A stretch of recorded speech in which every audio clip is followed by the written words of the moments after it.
These entities are so much more powerful than people can comprehend. And the greatest deception the enemy has accomplished thus far in the last 150 years is to convince people that the Bible is not supernatural.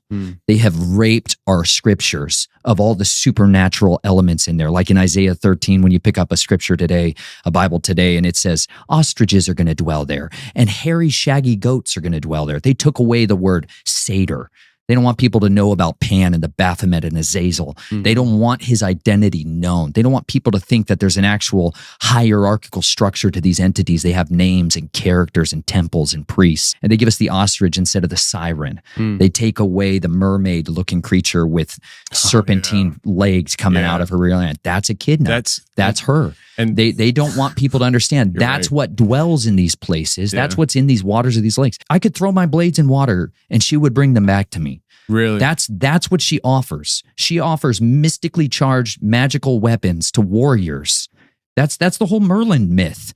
You know, it's not a myth. These are like histories just repackaged to make them palatable in cultures that it's illegal to talk about it. These people operate under this legal groundwork. And when they need to get their stories out and they want to preserve their legends and their truths, they couch them in mysteries. That's the mystery religion. That's not how the Father operates. Yeshua literally said, I've done everything open in the open. You do what you do in secret. That's a different kingdom. And I was a guardian of the secrets for these families. So I witnessed their oaths, their vows, their ceremonies. I was there brought in to watch them marry children to monsters, to people that looked like men and creatures that were not mankind.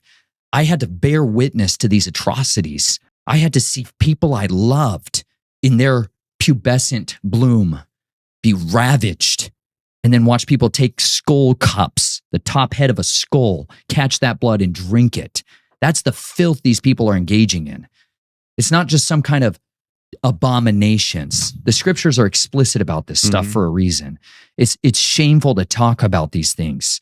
However, this is the reality of what people's lives are wed to. So when your mom who gives birth to you was conceiving you during that, you got some demonic stuff coming, son. Yeah. You know, there's a reason some people are just, their lives are train wrecks all the time because they're dealing with that at their origin. They don't know they're a moonchild. They have no idea that they were conjured during a Babylonian ritual.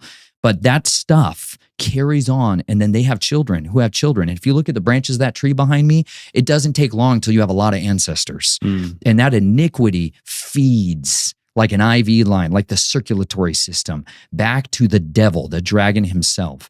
All of it ultimately goes through his kingdom, his city in the sky.